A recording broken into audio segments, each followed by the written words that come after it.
The war in Iraq is now 5 years old. More than 170 British soldiers have been killed, 13 of them from Wales. Hundreds more have been injured on the front line. In recent months, the number of British troops in Iraq has been scaled down. Many soldiers are now home from the war, but others missed out on the homecoming parade. They came home before their tours of duty were complete. Their lives changed forever. Just driving along, the bomb went off, took out my vehicle. I can smell the smells of the night. You know, the nightmare is so realistic. You know, it really scares me. The front lines of Iraq are now thousands of miles away, but for these young Welsh soldiers, the fight isn't over.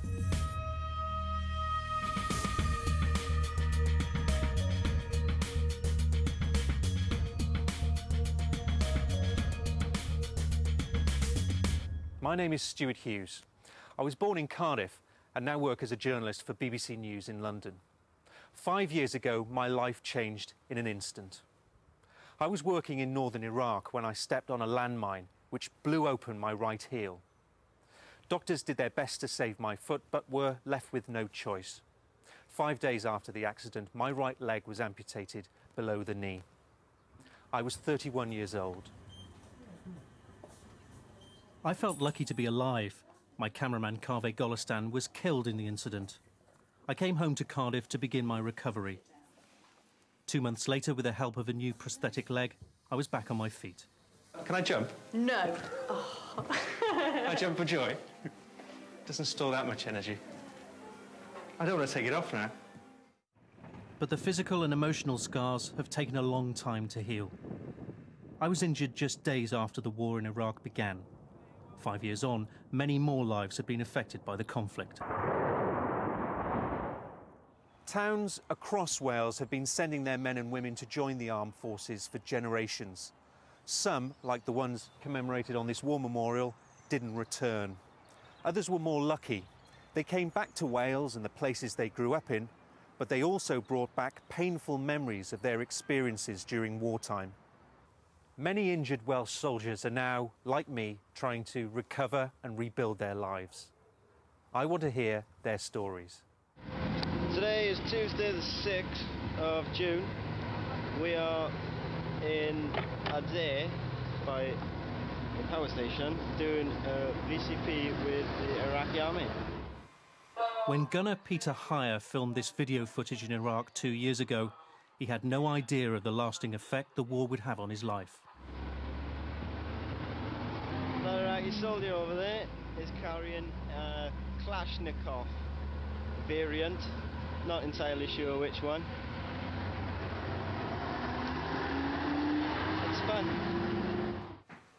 So how old would you have been in that picture then? You'd been about what? 18. Yeah. 18 there. You look a lot younger there. Oh yeah, I'm old man now, see. Peter joined the army just weeks before the war in Iraq began in March 2003. He was in military training when other Welsh soldiers joined the push into Iraq. The events were dramatic, but hopes for a quick end to the war soon faded as violence continued and the insurgency gathered pace. Definitely not something I was looking forward to. I mean, who the hell looks forward to going to war?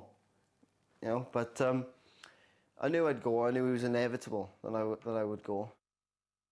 And in April 2006, Peter and the 12th Regiment, the Royal Artillery, were posted to Iraq for a 6-month tour of duty. I should have kept ring. They flew out from a military airbase in Germany. It's got my laptop, so everyone's going to... And what was the mood like there? We were all, I don't know, laughing, joking. Nervous?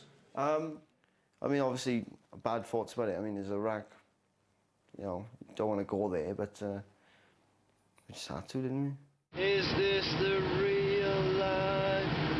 Is this just fantasy? For the first 4 months of their tour, Peter and his regiment had few encounters with Iraqi insurgents.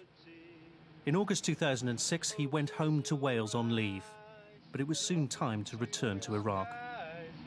I remember I got at the airport. Just the last thing I remember seeing is my mother, my sister and my ex-girlfriend. And then obviously I've got no memory after that moment. For how long? For about 10 weeks, I think. Just a few days after returning to Iraq, Peter was driving the lead vehicle during a routine patrol. The convoy was ambushed and 2 soldiers died. Well, the death of 2 British soldiers in a roadside bombing in Iraq has raised further questions about the level of equipment used by British troops and whether it's enough to fight insurgents with their increasingly sophisticated weaponry. You've got no recollection of the accident, but what have people told you happened on that day? Just driving along, bomb went off, took out my vehicle. I got thrown out of the wagon. I got like thrown 20 metres or something. The door actually landed on my head. They said they couldn't find me at first because they didn't know where I'd been thrown to, but then someone saw me, ran over, done a quick bit of first aid as much as possible at the time. And then the helicopter came then, and I went off with that. They cut half my skull out and took that. They said I'm blind in my left eye and deaf in my left ear. Both eye sockets shattered. Broke my jaw in 3 places, and I've got brain damage. It's not heavy brain damage or anything like that, but I have problems understanding certain things and coping with certain situations which I'd never would have before. The 2 soldiers in the back of Peter's Land Rover died soon after the attack. Peter was moved to a hospital in Germany, and his mother and sister Laura were warned to expect the worst. There were so many wires and, you know, beeping and, you know, all the machines going off, and we had this big, I used to call it his turban, his bandages over his head, all his eyes were swollen, and he looked like Pete, but he's always been so little and dainty, but then he was all swollen and stuff like that from all the fluids. It's just really horrible. You can't say what's happened with the brain, you can't say what kind of condition he's going to be in, you know, would he know who we were? Back in the UK, it was weeks before Peter was able to absorb what had happened. That's when I started getting told things like my mates had died and I was involved in this sort of accident, and that was hard. It was very upsetting. Because, I mean, I got told quite a few times that my mates had died, but obviously I'd forgotten.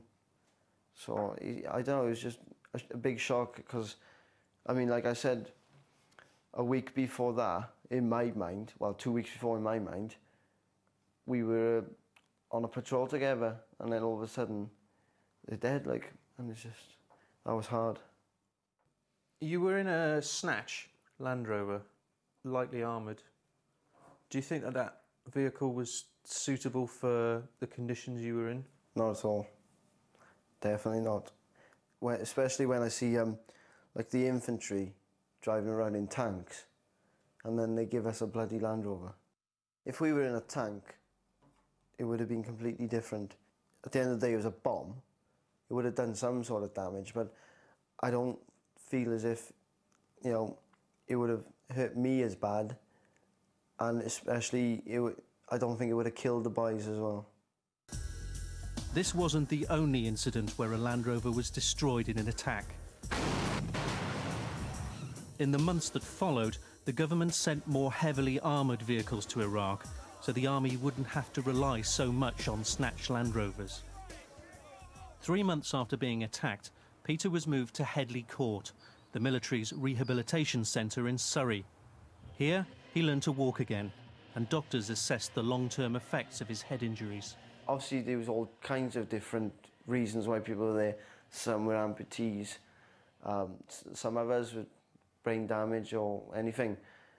And yeah, it was definitely nice to be there and think we're all different. We've all got different injuries, but in our own way, we're all the same.